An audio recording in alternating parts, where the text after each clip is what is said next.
Welcome to Lickin' on Lending, the podcast that dives deep into the heart of the mortgage industry. Your host, David Lickin, bringing you the latest insights, trends, and updates from the world of mortgages.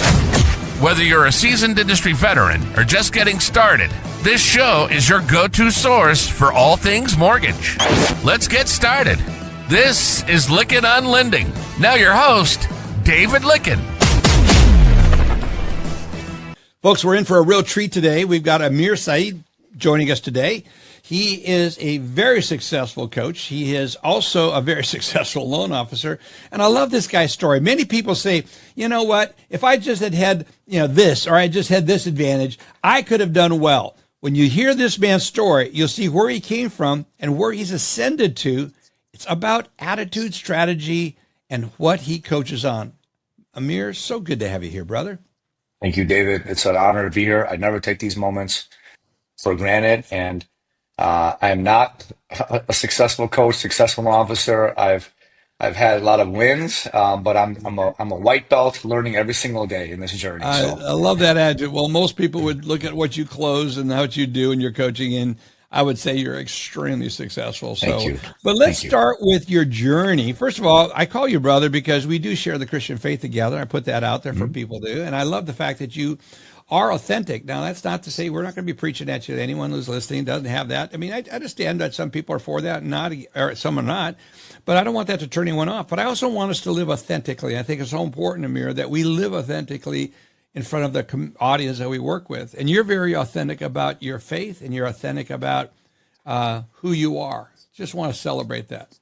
Thank you. Thank you, David. Well, faith is something that's incredibly important in life. And all I can do is show people through my actions that I am, practicing the best in my ability and as purely as possible what God is equipping me with every day. And if people find inspiration through that, then that's all glory, to the higher power. And, I think in sales, you have to have a lot of faith in general. Yes, you do. So faith is a good word. Yeah. And it's what you have faith in. I mean, it's fine to have faith in yourself and have confidence. You should. You have faith in your processes, what you've developed. But then there comes a point in time in your life where you have to have faith in something greater than yourself. And I think that's just something we both celebrate. So tell us where you started, because your story, you're not from the U.S. You didn't. No. Tell us how you began, because it is such an inspirational story to me. At least I thought it was really inspirational. Thank you, David. Well, if some of the listeners have heard this story before, I apologize in advance. But for some of the new people, my journey is quite interesting. So I was born in the country of Iran, in the Middle East. I'm Iranian American. In 1980 to 1988, Iran and Iraq had an 8-year war. So in 1979, many people know the Shah of Iran, was overthrown. There was the Iranian hostage crisis. Ayatollah Khomeini came in, and the country was just going through major change. And so from 1980 to 1988, Saddam Hussein of neighboring country Iraq felt Iran was weak. He can, take advantage of it. And so without giving everybody a history lesson, there was an 8-year war where a million people died in that war.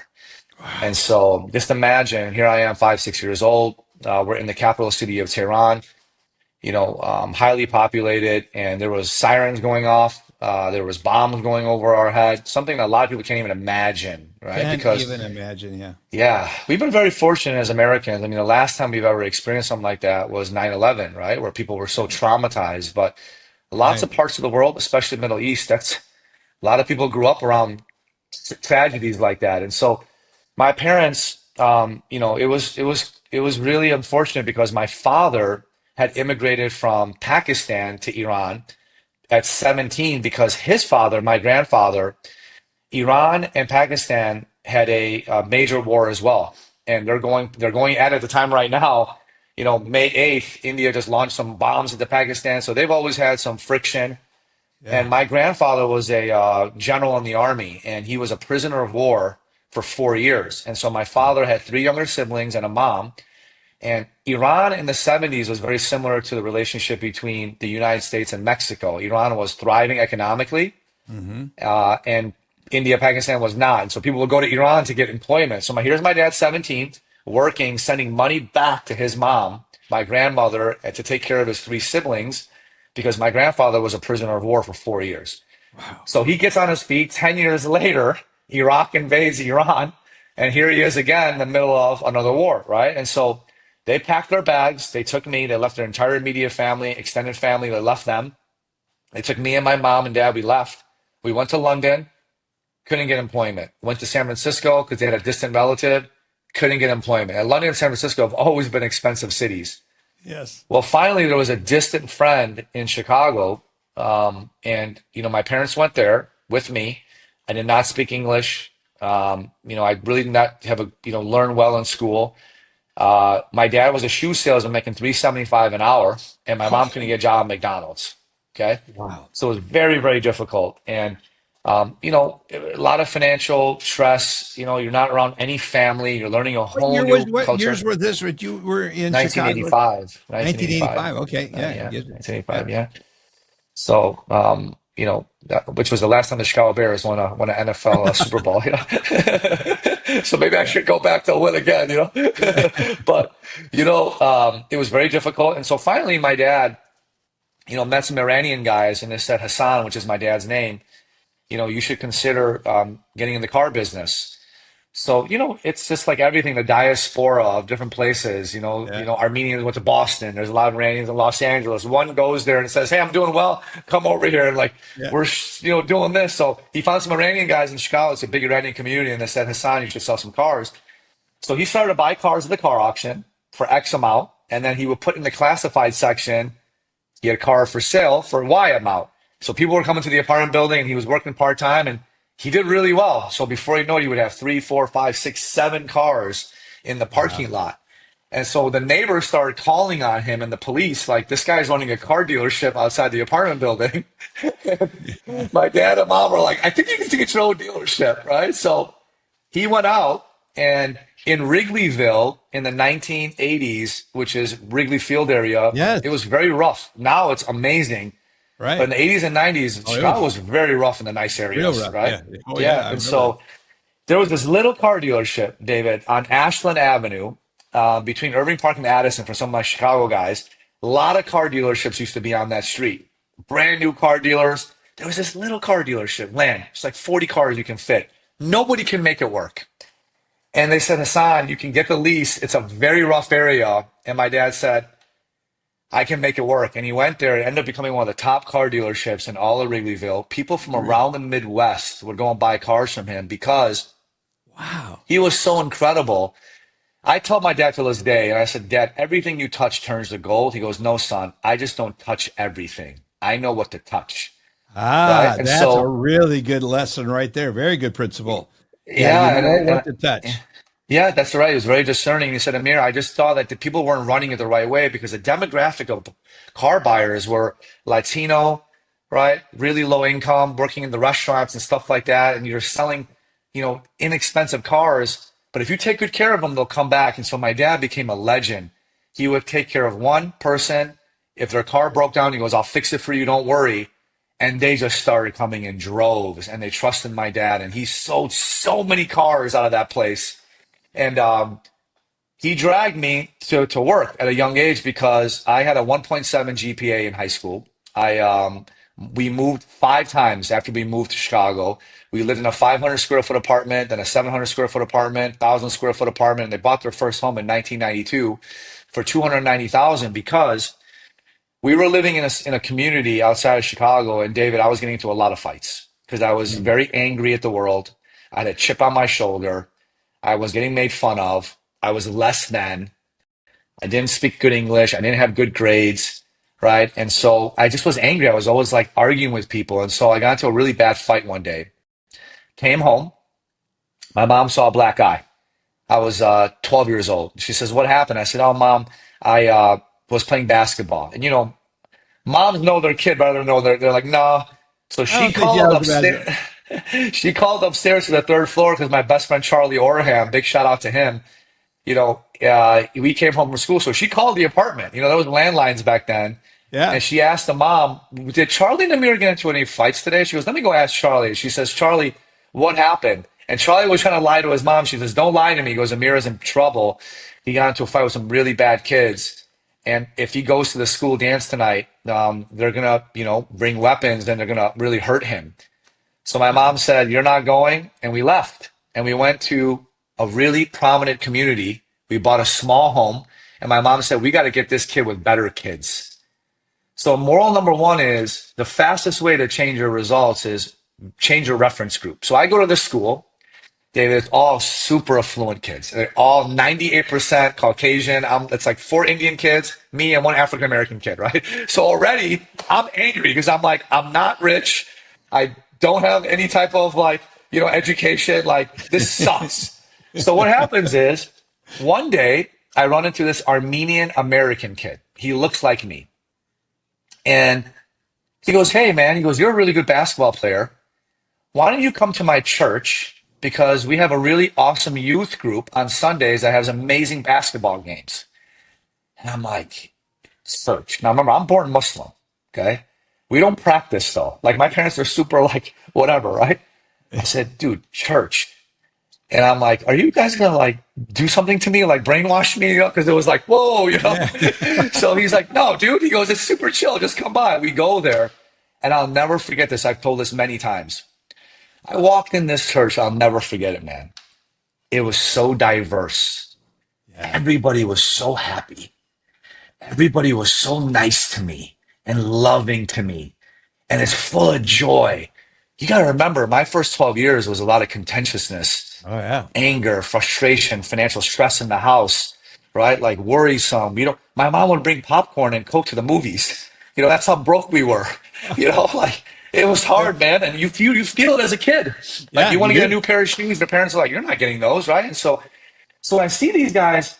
So I accepted Christ at 16, and my entire life changed from that moment. My parents were like, what is going on with this kid? This kid's not getting in trouble. They're like, keep going, keep going, keep going, right? So Danny, shout out to him. He's my best friend. I brought him in the mortgage business. He's done multiple $100 million years, right? He brought me to, different Christian things. And, it's really changed my life. And that's the whole premise of the Go Coaching flag, which you see on my hat. My favorite verse is iron sharpens iron, so one person sharpens another. Yes. Right. And I realized I've had some amazing people come in my life. Yeah. Proverbs 27:17. I said, holy cow, the greatest shortcut in life is people. Yeah. Right. I go, these people have poured into me. Some of the mentors we'll talk about, and they looked at me for what I am, and they led with love. And here I am, barely high school graduate, college dropout. I made my first million at 25 years old. Wow. I lived at home till I was at 27. Right. So it's a true American success story. Yes. Yeah. Pulling yourself up. And it's really the opportunity. And I love the fact that it's who you hang with. I mean, what do they say, Amir? You probably have these statistics down. Your net worth is going to be within so many percentage points of the group of the top 5 to 10 people that you hang with. And I think there's so much truth. The influence you have, the mindset that people have around any of us is going to influence us dramatically. And I know you coach about this. Talk about that. I thank you very much for that, David. I have realized that if you know better, you do better. Yeah. Right. So I'll give some really funny examples, and I'll give some serious examples. So 2 weeks ago, I go to lunch with some successful guys, and we're ordering lunch, and I'm like, man, that burger looks really good.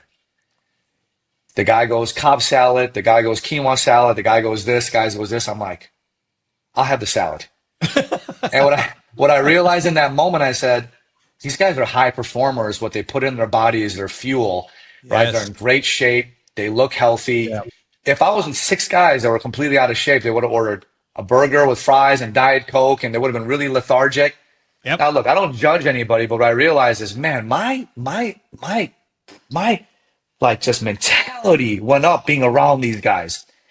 And in the Farsi language, which is my native language, we have a lot of sayings. The greatest poet is Rumi, which was Iranian from 5,000 years ago. My mom always hit me with all these poems. Yeah. She goes, Amir, and I'll hit you with the Persian accent too. She goes, Amir, you have to remember, If you put a white glove on your hand and you put it in the dirt doesn't turn white. The glove turns dirty. You have to be around good people, you know? So she's right, right? So That's right. I realized even just the littlest things, you know, like Yes. 2 days ago, I was with a bunch of entrepreneurs. The level of conversation that I was having with them. Yes. I came home, David, and my wife's like, I go, my IQ just went up like I feel 30 points. Yes.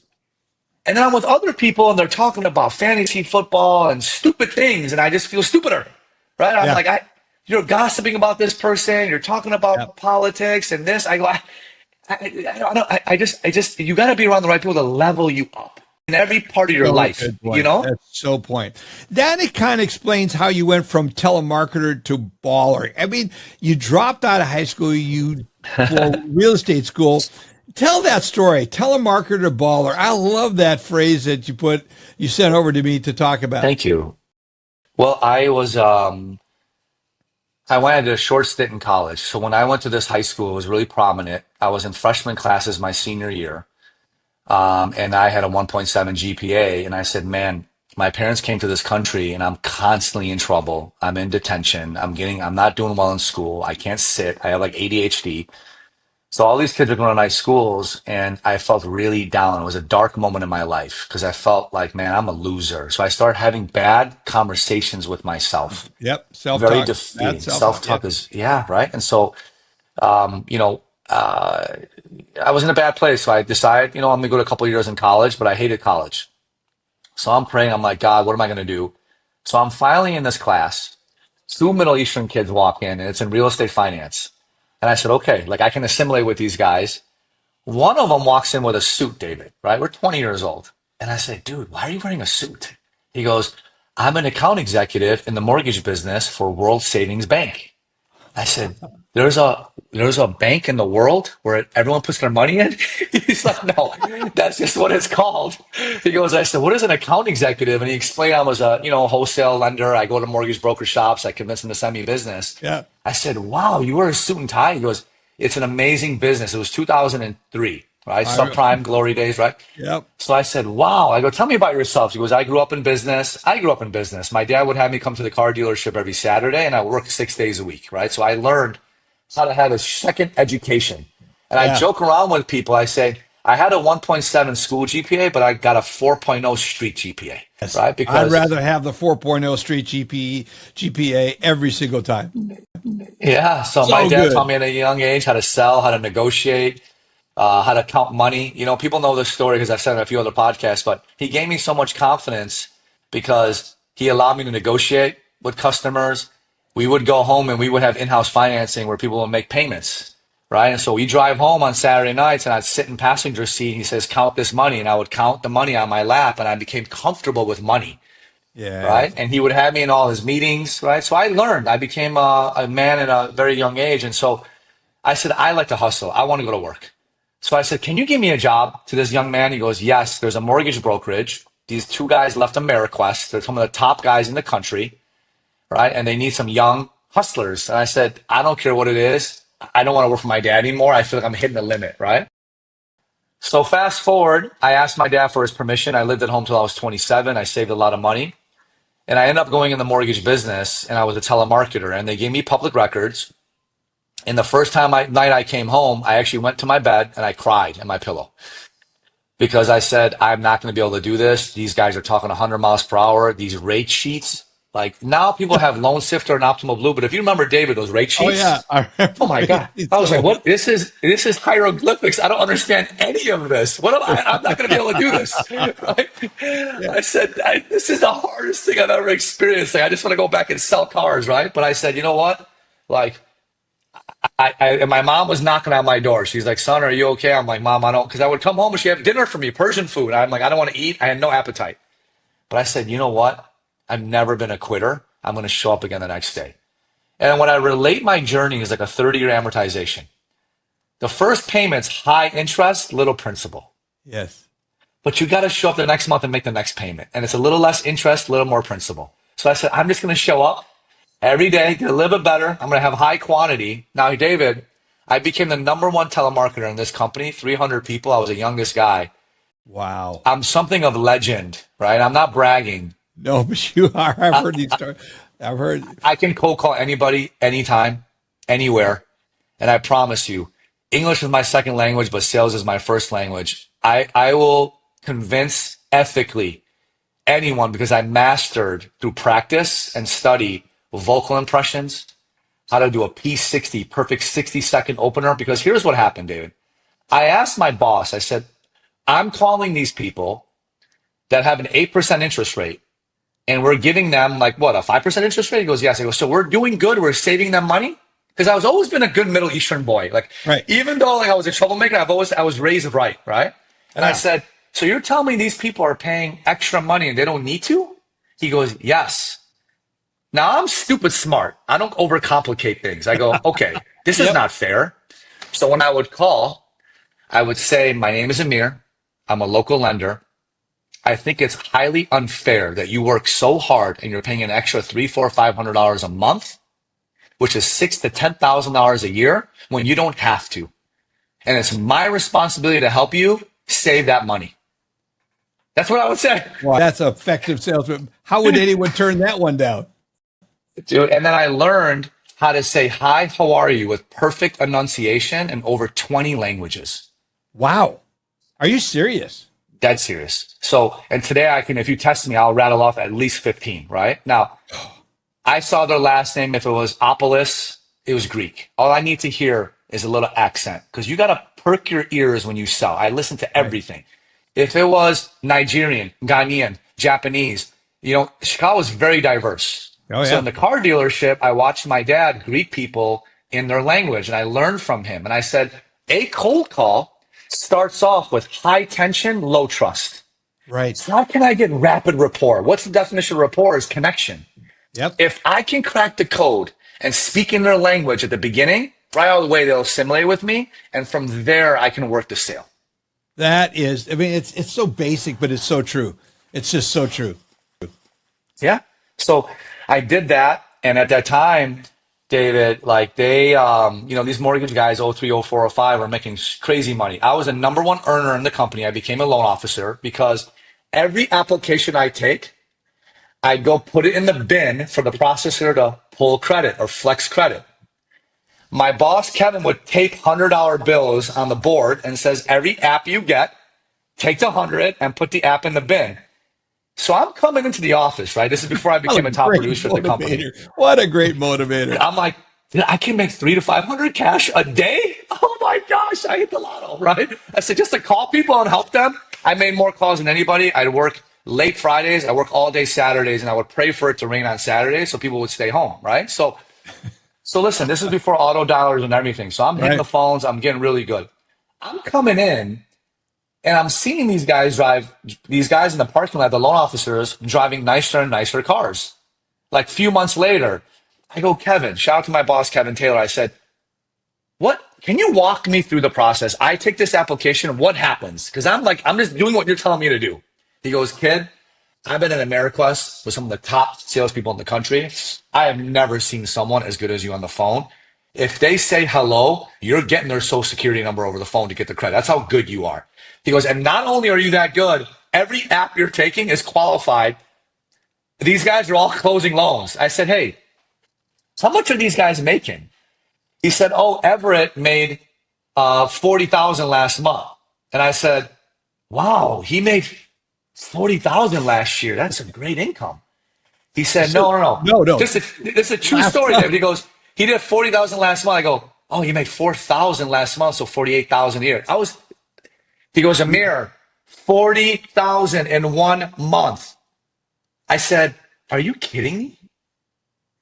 I said, show me his paycheck right now. I go, and I'm done. Because I was going part-time to school. He's like, look, I said, mortgage guys can make this much money. He goes, Amir, the mortgage business is one of the most underrated high-income industries in the entire country. People don't think mortgage guys make money, right? So fast forward, I'm like, Dad, I'm dropping out of college. You got to give me 1 year to show you school is not for me, right? So he just said, keep your nose clean and save your money. Yeah. So I had no bank account. I would bring my checks and give it to my mom, and she would deposit it. And my dad said, "You're not going to blow your money. Just you're going to save every dollar. You're going to buy apartment building." So I bought my first 17 unit building at 24. Then I bought a 28 unit building at 26, and I still have those buildings 20 years later. And it got me through some of the darkest economic times for me in my career. That's how blessed I am to have my parents, man. And what a great story. Kudos to your parents.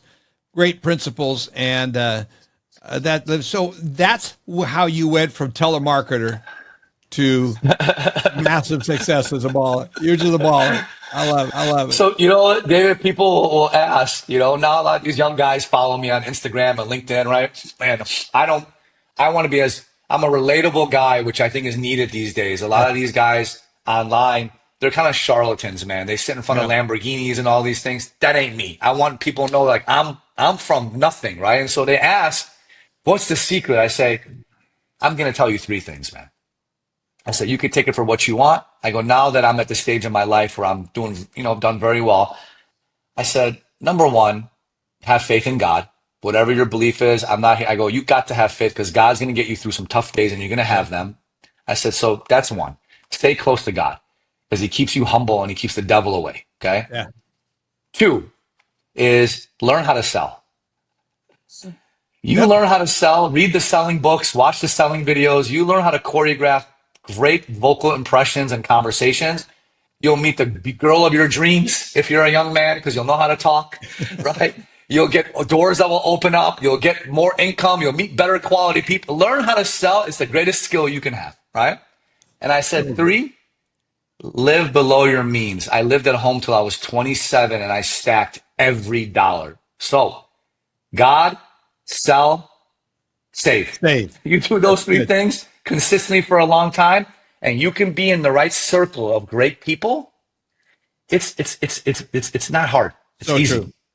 Yeah, big shout out to Randall Gillespie who connected me with you. And he says, you wait till you meet Amir. And he said, there's so much similar between the two of you, Dave. He says, you're going to love this guy. From our first conversation, I have just sat there and drunk from the Amir fountain. And you're now coaching, mentoring, consulting. And I saw this in your therapy. So you got to fit that one in there for me. Well, I went through this journey, where I, became a top loan officer, top branch manager. I'm really proud to say I've taken 7 LOs from 0 million to over $100 million a year in production. Wow. And I want to share something with you because the timeliness is so important. I got a text message 2 days ago. This is May 8th, 2025. And I got a text message exactly 2 days ago. And it says, today is my 19-year anniversary of entering the mortgage industry. Man, I get emotional, man. He goes, my first day in the business was May 6th of 06 with you. He goes, working with you and learning from you is one of the most valuable things that has ever happened to me. Okay. So this person is killing me in the mortgage business. So, it's a big part of who I am. And I decided, from 2012 to 2022, I did over $1 billion in personal production, and I led my group to over 10 billion. But throughout that time, David, I was always a good high performer. I kept my physical, emotional, mental, spiritual state good, right? I made sure I created harmony in my personal life. Like this week, I set a personal record. It's only Thursday. I picked up and dropped off my 3-year-old daughter at her school every single day. I didn't miss one day. Oh, that's good. Right? Most important thing you ever do. Of all the success you'll ever have in your life, those are the moments that will define you because she'll be the one dropping flowers off at your grave. It won't be all those people that you helped along the way. It's just one of those things. It's who you connect with, who you doing it for. And that's so important. Family, God, family. Yeah, that's right, man. So I looked at my calendar in 2022. I had all these clients. Now I'm not complaining, right? I just said, man, I'm really good. But I just wasn't fulfilled. And I started to get realtors that were calling me and says, would you coach me, Amir? Because every time I talk to you, you give me one gem and I find a way to get more listings and more buyers. The loan officers in my company were coming to me. They're like, dude, it's incredible. What you say is so tactical. I take it back and you unlock for me. He goes, would you coach me? I said, I have this, I had imposter. I always have, people have imposter syndrome, which is a good thing. It means I'm Yeah. humble. And I'm like, dude, I don't know. They're like, you just did 150 million. What are you talking about? Like, you're incredible. I'm like, no, when I get to 250 million, right? So I said, you know what? I'll help you guys out. So I looked at my calendar, and shout out to one of my greatest mentors, Todd Screama, because he says in life, you have a job, career, and then a calling. And I had asked him, I said, Todd, how do I know if it's a calling? Because he says, it's going to keep calling you, dummy. And I said, oh, that makes a lot of sense, Todd. Yeah, So Todd Scream is a great friend, and I had the honor of coaching him for a period of time. okay. Well, Todd is a, mega successful mortgage guy. And he was my coach. Now he's my mentor, but I just kept getting called to get mentored. I'm sorry, to coach. And I would look at my calendar. I was like, all these appointments, none of them bring me meaning anymore. I can do this in my sleep. I'm bored. But I had one coaching call, and I would prepare for it. I would get excited about it. I would wake up. I would create the agenda. I'm like, I had a pep in my, I was happy those days. Yes. Right? And I said, you know what? This is my calling. I'm really good at it. And I said, the industry is going through a major change. What year was this? This is 2022. Okay. People are coming off the high of COVID. We went from 2012 to 2022. People are working from home. Rates have gone up. People are really broken mentally right now. They've kind of rested on their laurels. Social media is really taking over now, the way people shop for mortgages. And I said, I'm 40 years old at the time. I'm 43 now. Right? And I said, I understand social better than most. I understand how to sell. I can promote and prospect better than most. I can market and sell better than most. And operationally, I have a system dialed in. I'm a young guy, relatable. There was a changing of the guards with mortgage coaches, right? So I said, you know what? I'm going to do something. I'm all about abundance, but I'm going to put this to the test. If you guys follow me on Facebook or Instagram, I started putting out content every day. I'm talking tactics every day for my loan officer community, and I blew up like brush fire. And people said, Amir, your free content's better than most people's paid coaching. Yes. So I said, okay, there's a market for this. Let me just give it all away, right? Yep. We got our first student, and I said, I'm still going to do loans. I did 90 million in 2022, right? Part-time. My daughter was born via surrogacy after a crazy journey of infertility, right? She was born. We sold our house. We moved into Little Rock, Arkansas, our second house, while our home in Miami was getting done. I'm building a business, doing mortgages. So I'm doing Go Coaching from 5 a.m. to 9 a.m., mortgages from 9 to 5 p.m., Go Coaching from 6 to 9 p.m. Right? Wow. And it blew up. I mean, within a year, we were like 50 students, 100 students, 200 students, 300 students. And I'm not cheap, David, by any means. I'm one of the most highest ticket loan officer coaches in the country for a reason. I know my worth. I know my coach's worth, but people were investing and renewing. So I said, okay, this is where God needs me to be, exactly where I need to be. Right? Yeah. And now here we are. It's amazing. Amazing. So you are one of the things that's so interesting. I was talking to, I coach mostly in the mortgage industry, but I'm also coaching a urologist who owns a Dr. Gapin of Gapin Institute out of Sarasota, Florida. And he was talking, and he's now coaching other doctors on how to provide good men's health. And he said, Dave, every time I do this, when I'm seeing patients, it's okay. I mean, I used to enjoy that. But when I'm coaching another doctor and how to provide better men's health, I come alive. And I think you just hit on something that I really want to underscore. What makes you, listener, come alive?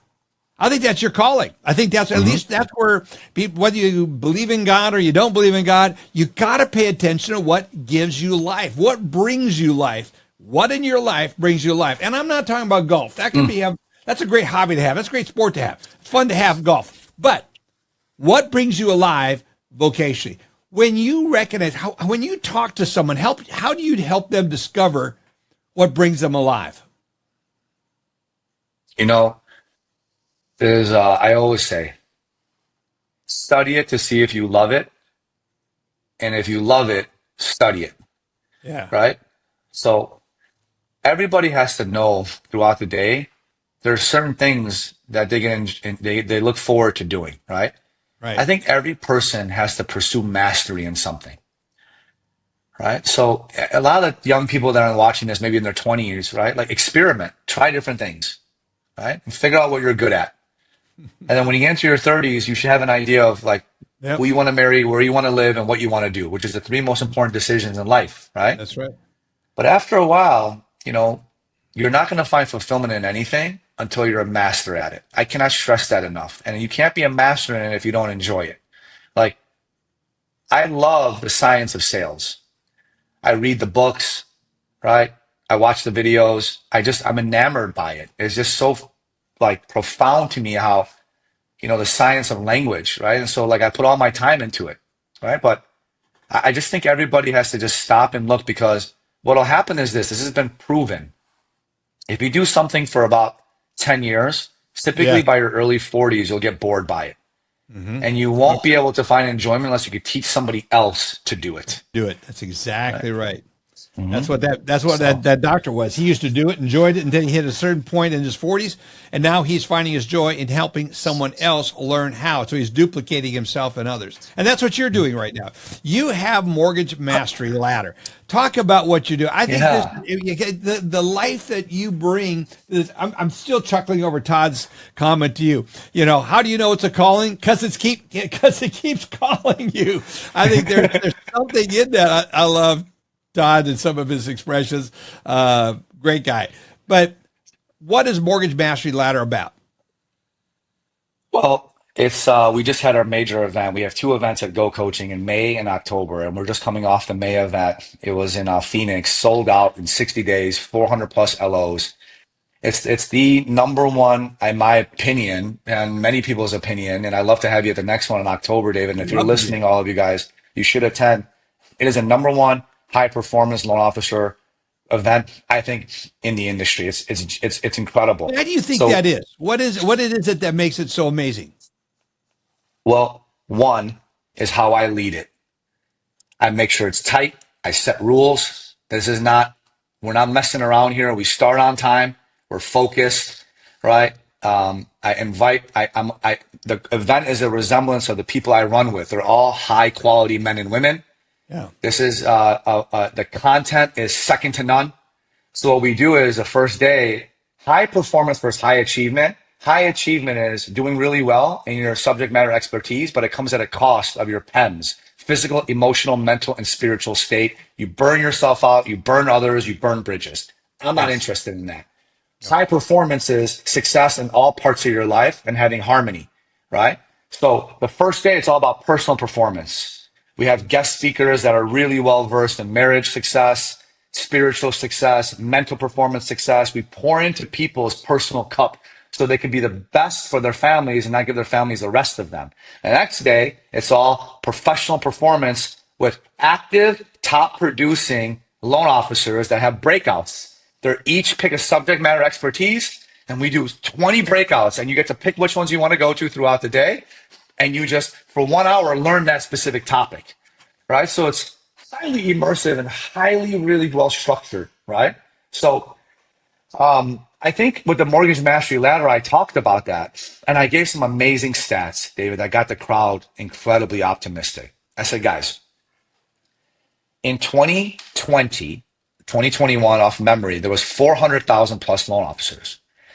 In 2022, there was about 350,000. Now, don't quote me because I'm just freestyling Right. this with you, Right. but I Right. have the Yeah. data on the deck, right? I'm going to be some in the ballpark.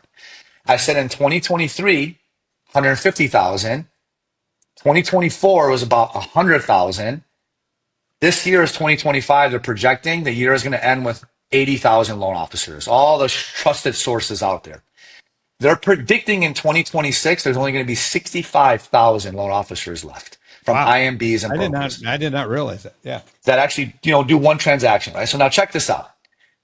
The origination volume went from 4.4 trillion in 2020, Right. right?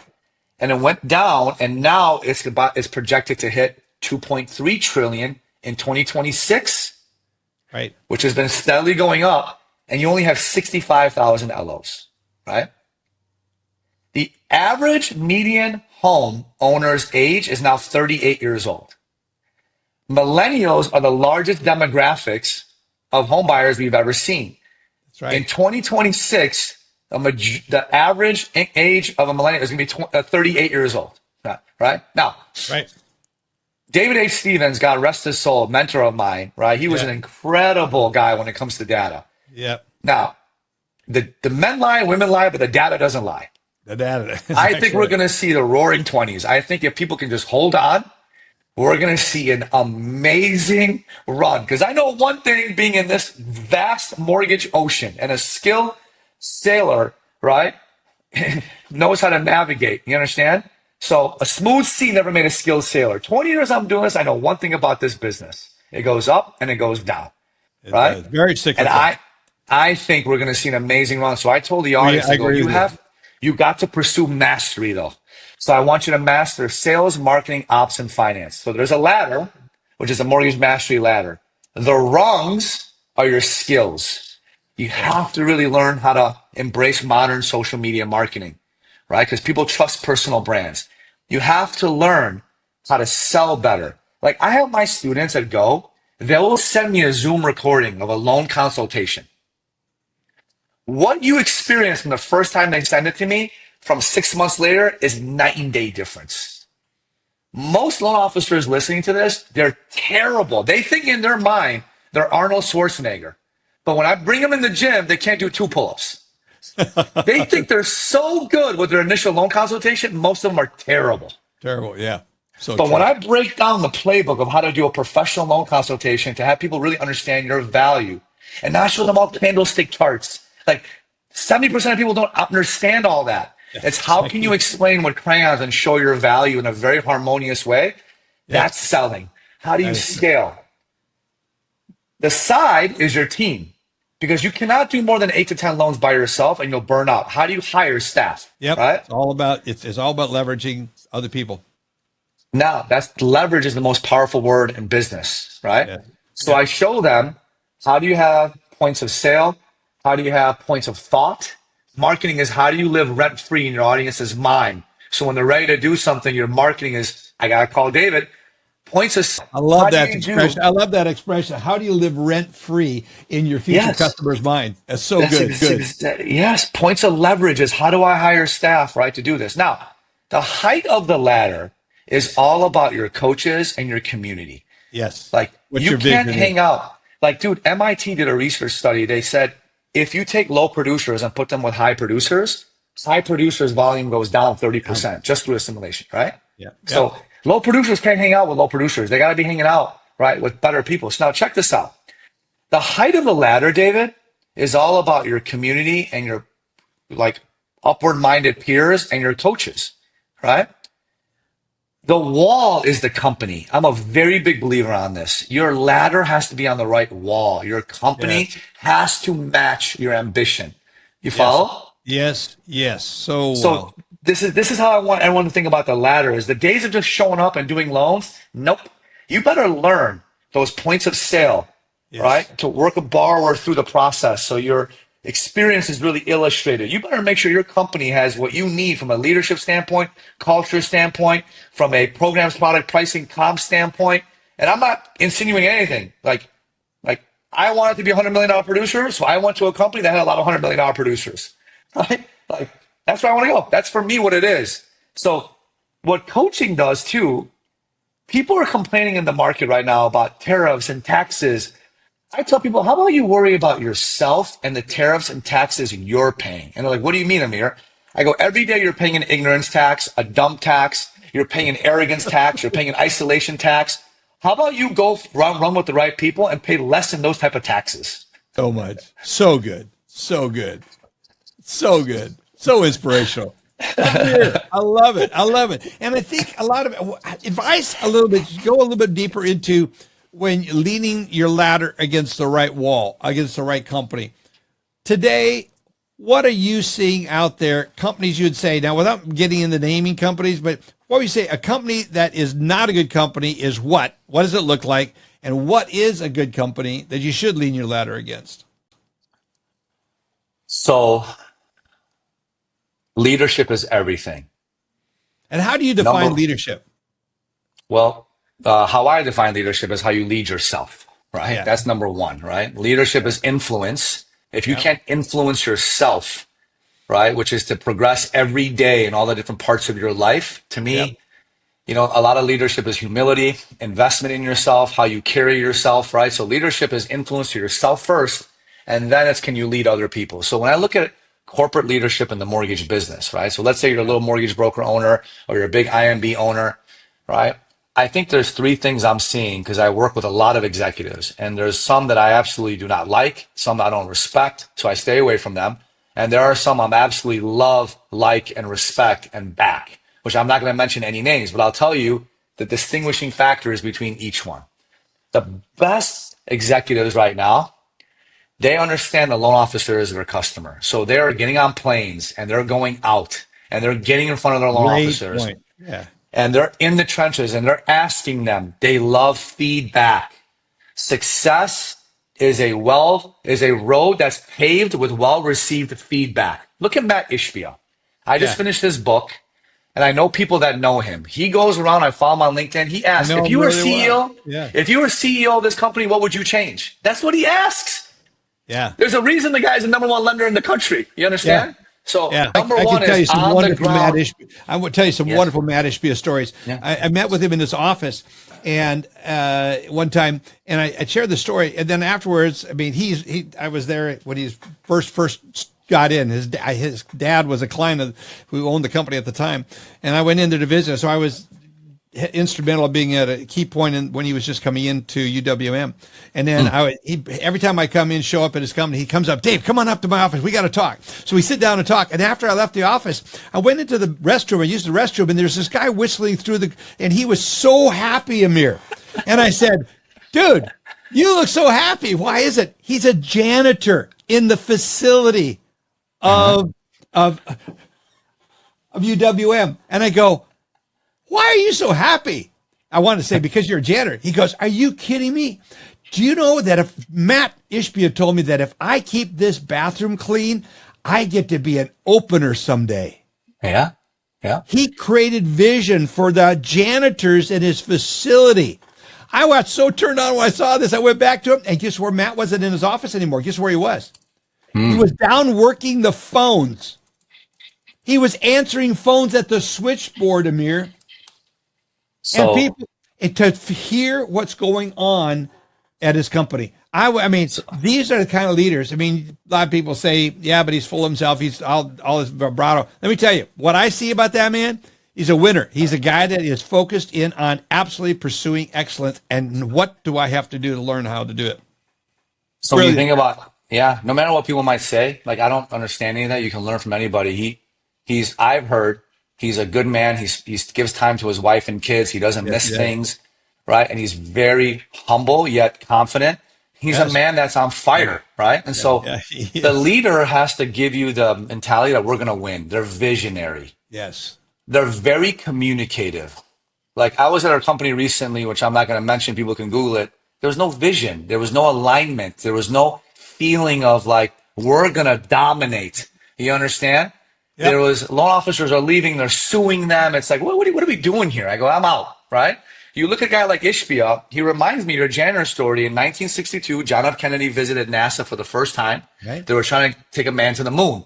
He goes up to the janitor and says, sir, what do you do here? You know what the janitor said?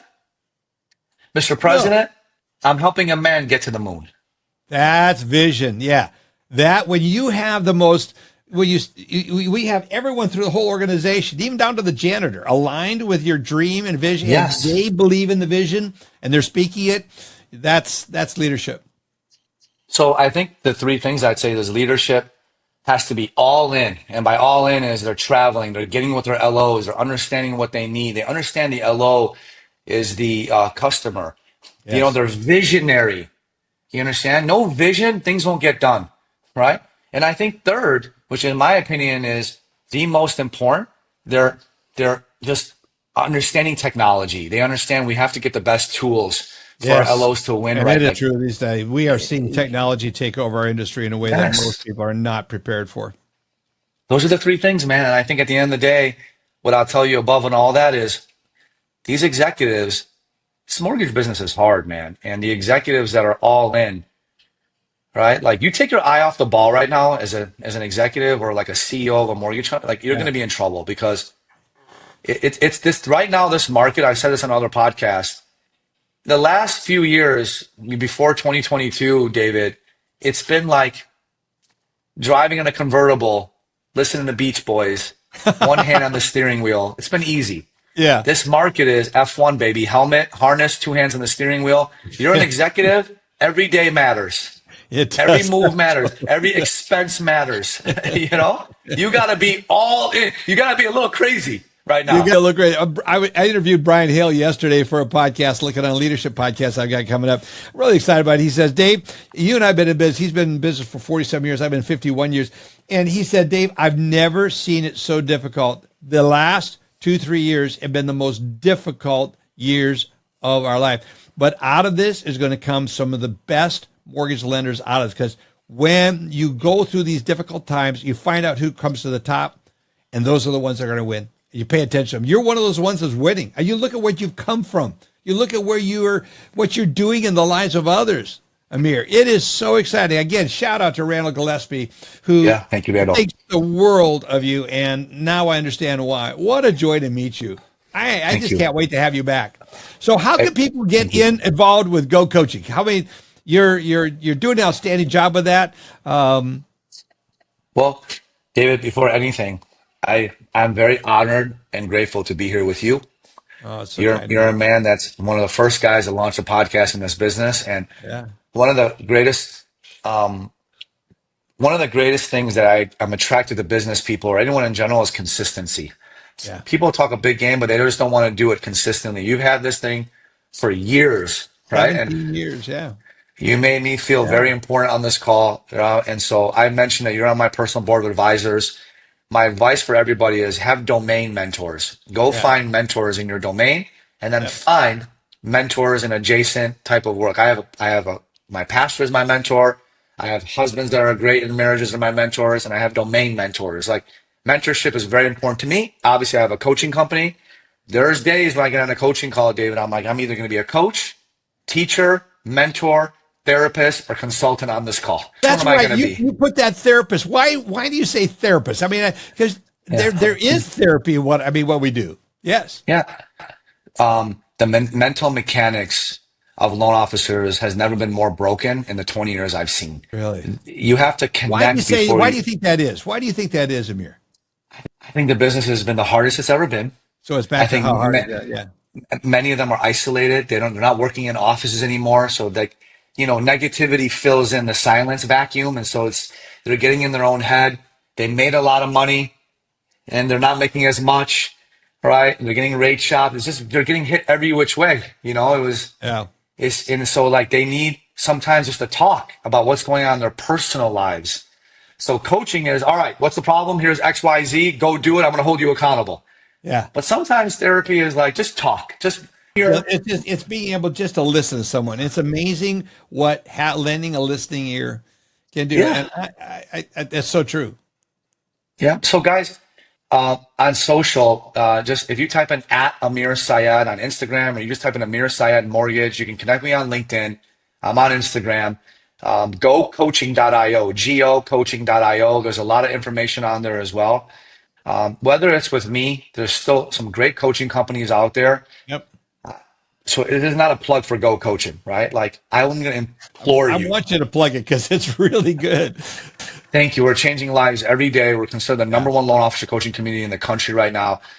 Like you guys, the person that says it's lonely at the top, I think said it wrong. You can't be at the top if you're lonely. Yeah. You cannot get to the top without other people. Get your career degree. Yes. Our community is winning every day in this market by the tactics we're sharing with them. And it's taking your 30-year mortgage amortization career and putting it into 10 years. You're getting hyper amortization in your career. So that's a great analogy. We're in the business. Instead of having a 30-year ramp, why not shorten it to 10? You do that through Go Coaching. That's awesome.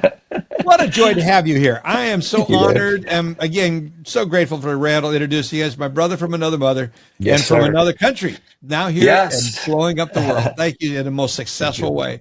Thank you Thank so you much. very much. Thank you, everybody, for listening. Thank you for having me. I'm very honored. Thank you, sir. A real honor. Blessings to you. Appreciate it. Listeners, you can like and share this podcast, share it with so many, and then most importantly, get out and can you imagine what it's like?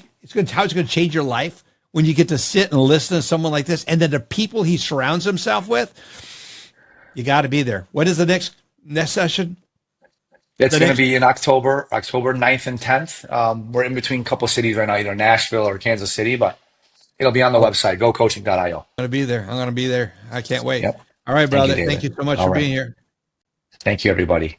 Folks, this podcast is brought to you in part because of our sponsors, Byte Software, Finastra, Angel AI, True, as well as Candid, the Mortgage Bankers Association of America, Lenders One, the Mortgage Collaborative, Modex, Knowledge Coop, Redder, Mortgage Advisory Tools, and Fuel.inc.